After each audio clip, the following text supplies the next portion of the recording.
예예, 한국갤럽 데일리 오피니언 584호입니다. 2024년 5월 4주 고요 21일부터 23일까지 3일 동안 이동통신 3사 제공 무선전화 가상번호에서 전화 면접원 조사로 진행이 됐습니다. 한국갤럽 자체 조사로서 의뢰처가 없습니다.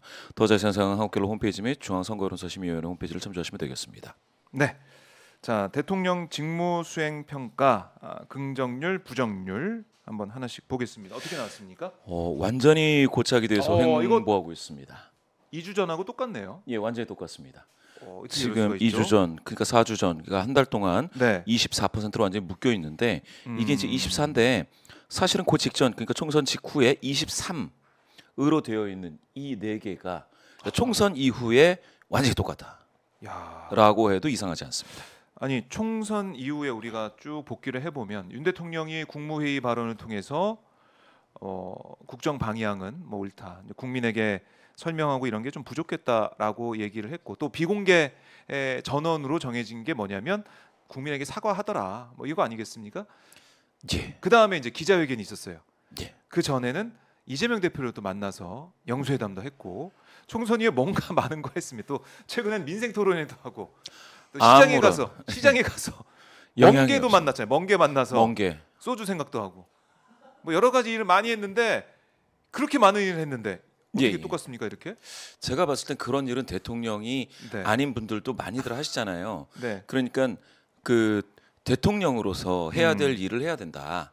다시 얘기해서 민생을 챙기고 네. 실질적으로 어떠한 뭐 붐업을 한다는 경제적인 또 서민들의 삶, 지금 중산층도 어렵다 힘들다 하고 있는데 이런 것들에 대해서 지금 성과가 전혀 없습니다. 네. 성과가 전혀 없는 상황에서 총선은 패배했고 국민들께서는 야당 뭐 한두 당이 아닙니다. 여러 야당한테 뭐 회초리를 나눠주고 있고 네. 이런 상황에서 지금 아무 성과 없이 영수회담도 아무 준비 없이 그렇게 됐고요. 국정 기조는 뭐 그대로 가겠다. 그러니까 뭐 변한 게 없기 때문에 거기다가 저는 또 김건희 여사 네. 두문불출하다가 다시 나와서 그렇게 다니는 것도 과연 그게 맞는지 이런 것도 좀 봐야 되겠다. 그래서 지금 23사로 완전히 묶여 있어요. 그렇네요. 이렇게 묶여 있는 거 있지 않습니까? 네. 대통령실에서 아이고 그래도 뭐 한 4명 떨어지고 있네. 그러니까요. 더 안 떨어지니까 4명 중에 1명은 그래도 긍정하는 거 아니냐. 이렇게 생각하면 큰 오해예요. 왜냐하면 이거 갑자기 확 빠질 수도 있는 거예요. 물론 올라갈 때는 차근차근 올라갈 수도 있는데요. 지금처럼 상승 모멘텀이 없고요. 네. 그런 상황이라면 도대체 그러면 여기서 어떻게 올라가지 못하죠. 그러면 여기서는 빠진다는 거고 지금 그러니까 만약에 다음 주에 총선 다시 한다. 완전히 지난번 총선 무효 다시 한다 그러면 더 나빠진다는 거예요. 이거는 그렇지 않습니까? 그렇죠. 그러면 이 기조가 지방선거까지 간다. 그러면 지방선거가 2년 남았으니까 뭐 어떻게 해보겠다 전혀 아니죠. 그러면 지방선거에 보수 정치 세력, 국민의힘으로 대표되는 그 세력은 거의 못 먹게 되는 거죠. 그러니까 영남당이 돼버리는 수가 있다. 요거를 이제 보여주는 거고요. 그래서 지금 오늘 요 24 이거는 24. 굉장히 전체적으로 안 이렇게 좋다. 똑같습니까? 예. 게다가 여기 최상병 특검과 관련해서 거부권 행사가 거부권 행사가 있었죠. 그것도 있었죠. 그러니까 올라갈 수가 없어요.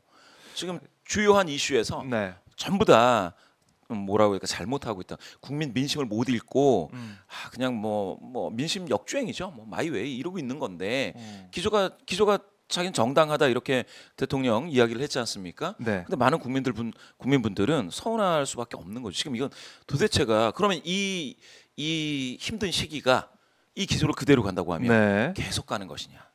이 생각을 안 할 수 없어요. 그래요. 야, 이게 참 이런 그래프는 좀 보기 힘든 것 같아요. 보기 힘듭니다. 이렇게 23에서 24까지 갔다가 반등 하나 싶었더니 24. 그러니까 2주씩 이제 조사가 있었는데 한국갤럽이 그동안 휴일이 많이 껴가지고 24. 부정은 65에서 67.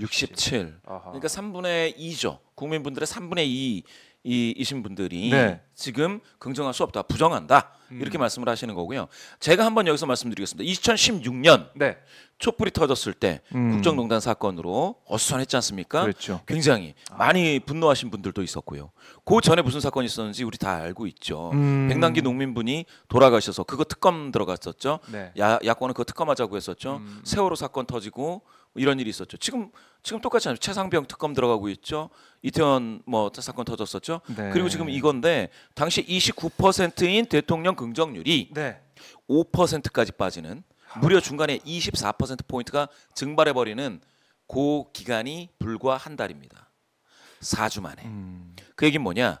그러면 지금 이 24에 대해서 네. 뭐 여기는 안주할 수 있구나 이렇게 판단하는 만약에 24는 지킬 수 있어. 예, 대통령실에 누군가가 됐어. 그렇게 생각을 하고 있다면 예. 그건 큰 오산입니다. 오산.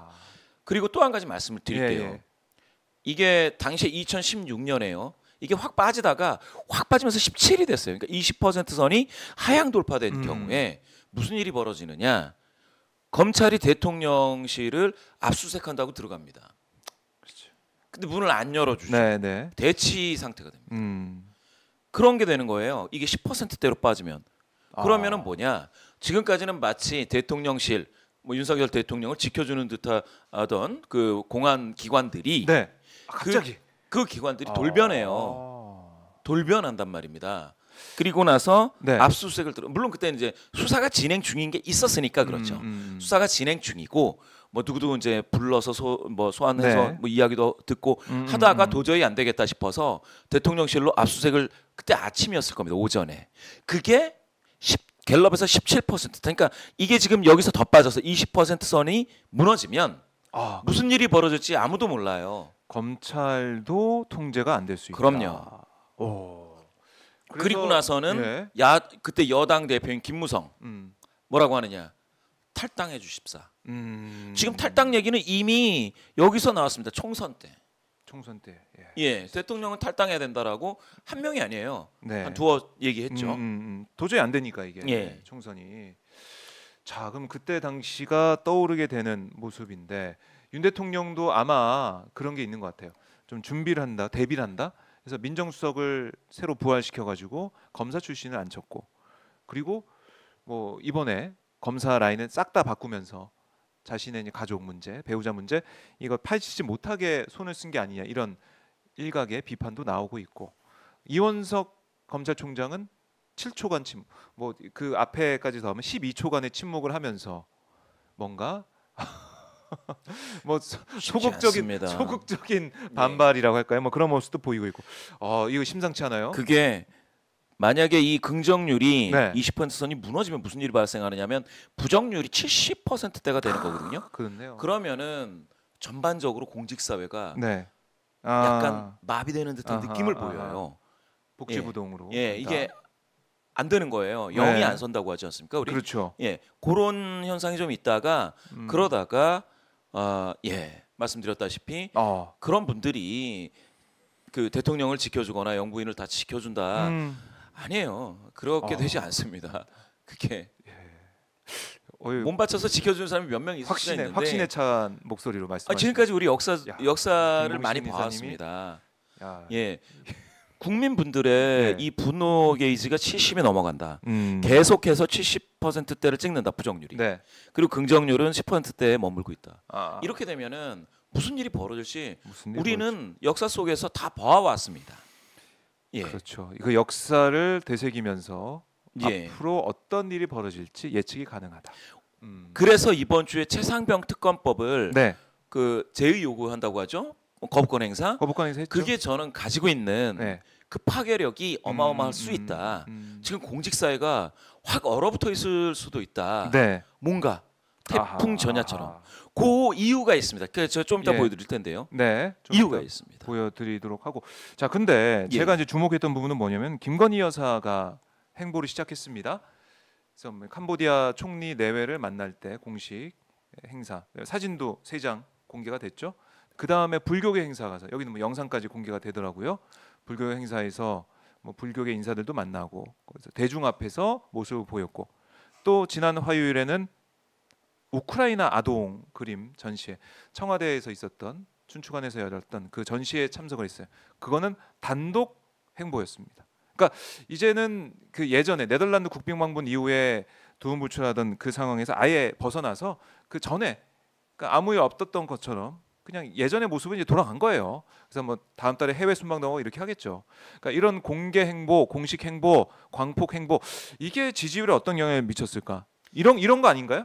24%면 더 내려갈 수가 있었는데 그거를 좀 방어해줬다? 김건희 여사 행보가? 이렇게 볼 수 있을까요? 아니면은 전혀 저는 그렇게 생각 안 좋은 영향을 미쳤을까요? 더 올라갈 네. 수 있었는데 오히려 김건희 여사 행보, 최상병 특검 거부권 이런 것들이 네. 누르고 있다.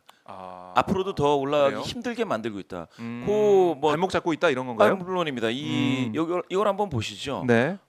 잘하고 있느냐 잘못하고 있느냐는 평가 있지 않습니까? 네. 여기 잘하고 있다라는 긍정 평가하시는 237분 요 분들에게 그럼 왜 잘하고 있습니까라고 네. 라고 했을 때 여기 안 나타나요. 어휴. 김건희 여사 얘기는 하나도 없어요. 나타날 법도 한데. 네. 없네요. 그런 게 가능하려면 여기 나타나야 돼요. 여기 있어야 됩니다. 김건희 여사의 행보로 1%라도 나타나면 그렇구나. 저기는 모름 응답 거절. 모름 응답 거절 35입니다. 근데 이게 이제 3분의 1.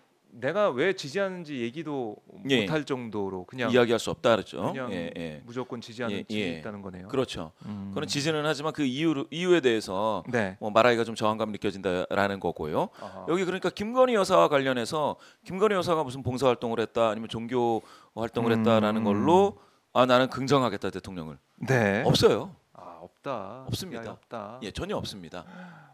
그러면 한마디로 여기서 그러면은 뭡니까 여기서 거부권을 행사했기 때문에 나는 긍정하겠다. 없습니다.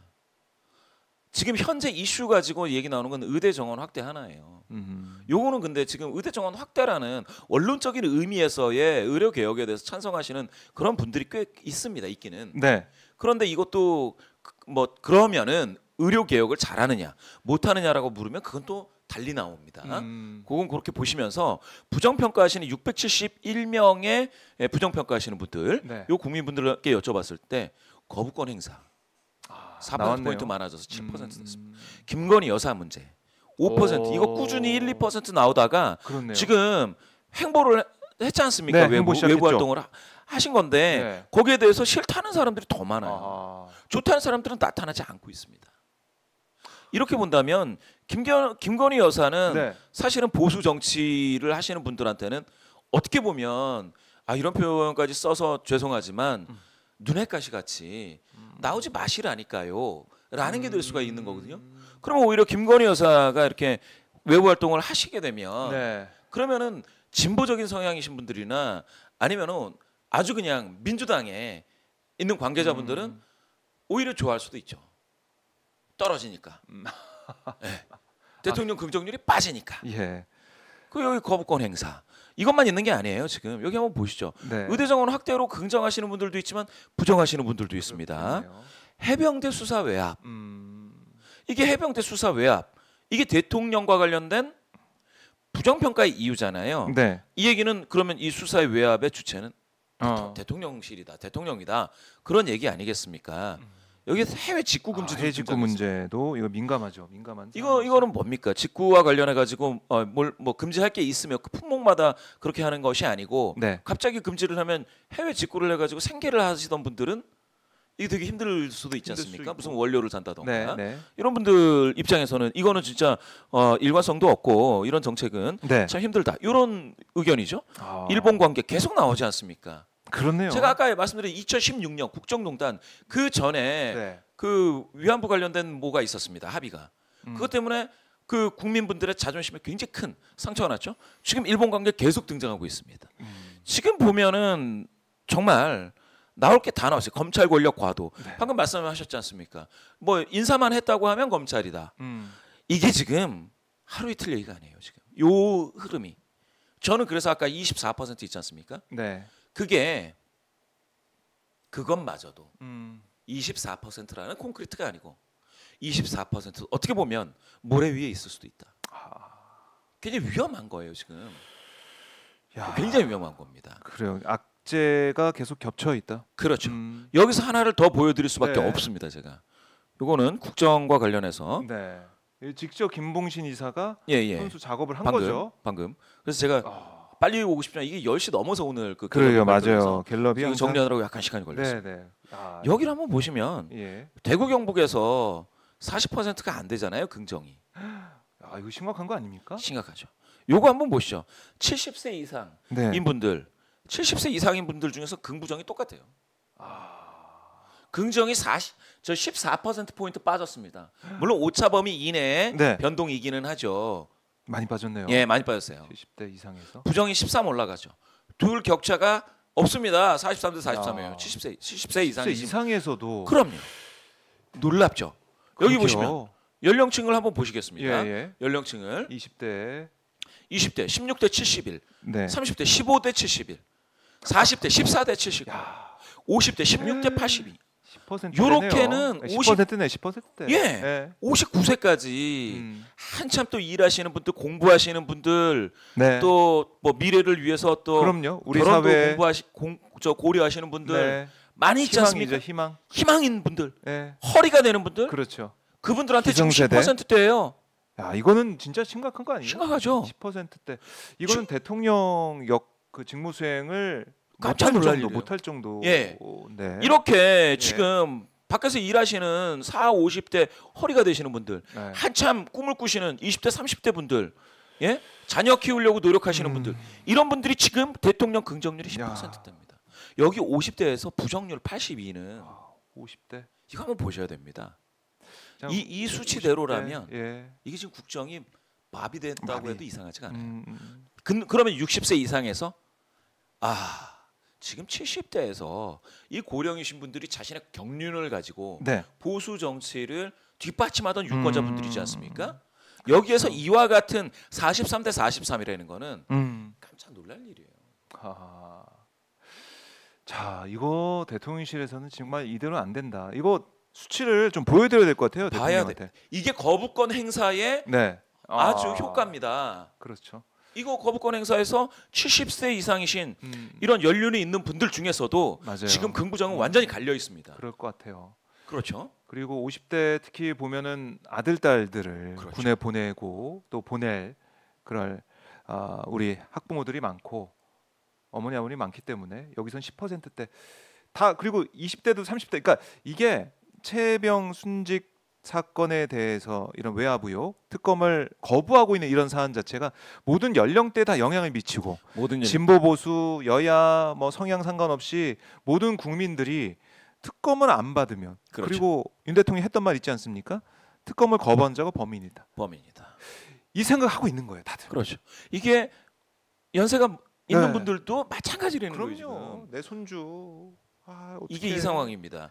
지금 저는 이거를 보면서 네. 거부권 행사가 가져올 후폭풍에 대해서 생각해봐야 된다라고 계속 말씀을 드렸는데 네. 지금 이렇게 나왔습니다. 야 지역으로 보면 아까 대구 경북도 좋지 않았고 대구 경북에서 40%가 안 됩니다. 광주 전라는 10%네요. 예, 두 자릿수 나온 게 신기할 정도죠. 그렇네. 이거 막 7, 5, 7, 6 막 이렇게 나오던 그런 때도 있었습니다. 이 여기서 보면 그 캐스팅 보터들이 많이 분포하시는 충청권 네. 보세요, 25입니다. 예, 이게 지금 국정이 경에서도 29. 이 총선 결과가 저희 시청자분들 입장에서 많이 아쉽긴 하겠지만 이 지지율을 보면은 29밖에 안 된다 지금 윤 대통령 지지율이. 놀랄 일이죠. 서울도 23, 인천, 경기, 강원 20. 아니 그 대구 경북이 38밖에 안 나온다는 건 이거는 보수 진영에서도 윤 대통령에 대한 실망감이 크다 이렇게 볼 수밖에 없겠네요. 그러니까 지금 진보이신 분들, 중도이신 분들뿐만 아니라 보수 성향이신 분들도 대통령과 관련된 평가는 완전히 갈려 있고요. 그렇게 따지자면 지금 이 정부가 24%가 유지된다라는 거를 긍정적으로 해석하는 순간 정말 그러면 답이 없네. 그렇게 해서 거부권을 행사했기 때문에 나타나는 이 현상은 이거는 나중에 어떻게 될지 알 수 없습니다. 이거 우리 해병 전후회 분들 눈물을 흘리던 해병 전후회 분들을 보면서 저도 진짜 굉장히 너무 막 울컥하더라고요. 우리 모든 이 70세 이상도 해병이 있었을 거 아닙니까? 그럼요. 예. 그럼요. 그렇지 않습니까? 그 눈물을 그럼 누가 닦아줄 거냐는 거죠. 그게 이 여론에 이렇게 그냥 반영이 되어 있지 않습니까? 야, 이거 오늘 갤럽 사실 한국 갤럽 조사는 저희 시청자분들도 그렇고 이른바 보수 과표집, 그러니까 보수 쪽에서 많이 응답하는 조사고 제대로 국민들의 민심이 반영이 안 된다 이런 지적도 많이 해 오셨어요. 근데 이 조사 결과조차도 연령대별로 보니까 아 이거 깜짝 놀랄 최혜병 일이죠. 이거 특검법 받지 않은 이 후폭풍이 엄청나다.